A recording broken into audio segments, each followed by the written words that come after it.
এমন কোন দেশ পাওয়া যাবে যেখানে যুদ্ধাপরাধী দেশে থাকে, সামাজিক রাজনৈতিক কাজে অংশগ্রহণ করে, নির্বাচনে অংশগ্রহণ করে, এমপি হয়, মন্ত্রী হয়, এরপরে তাদের বিরুদ্ধে যুদ্ধ অপরাধের অভিযোগ আনা হয়? এমনটা কি যুক্তিতে টেকার মতো কোনো ঘটনা? জামাত ইসলামী কোন অবস্থায়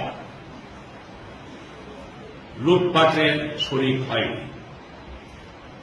ধর্ষণের প্রশ্ন ওঠেন, হত্যা, অগ্নিসংযোগের মতো কোন ঘটনার সাথে জামাত ইসলামীকে ৭২ থেকে ৭৫ প্রতিষ্ঠিত আওয়ামী লীগ সরকার যদি একটি প্রমাণও পেত তাহলে মামলা না করে থাকত না।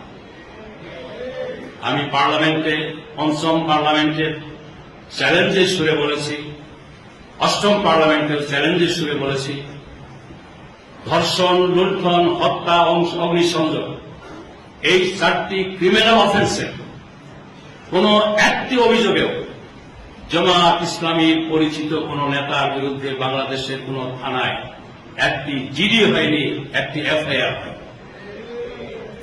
৩৯ বছর পরে যদি কিছু ব্যক্তিকে চিহ্নিত করে তাদের বিরুদ্ধে মামলা তৈরি করা হয়, সেই মামলা হবে সাজানো মামলা।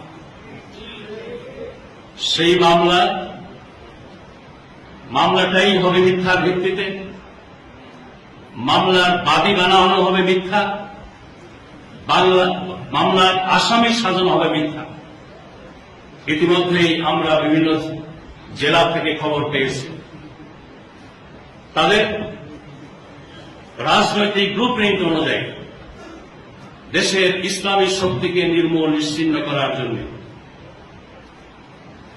সাক্ষী এবং বাদী বানানোর জন্য একদিকে লোভ লালসার অফার দেওয়া হচ্ছে, অন্যদিকে ভয় ভীতি প্রদর্শন করা হচ্ছে।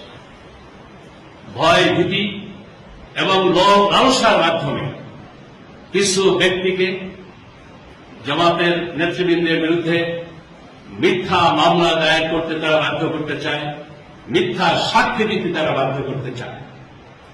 এটা হবে ইতিহাসের জঘন্যতম মিথ্যাচার। আর মানবতা বিরোধী অপরাধের বিচারের নামে মূলত এটা হবে মানবতার বিরুদ্ধে সবচেয়ে জঘন্য অপরাধ। আমি পরিষ্কার বলতে চাই, এই বিচার নামে অবিচার, এর মূল টার্গেট হল ইসলামী শক্তিকে বাংলাদেশ থেকে নির্মূল করা।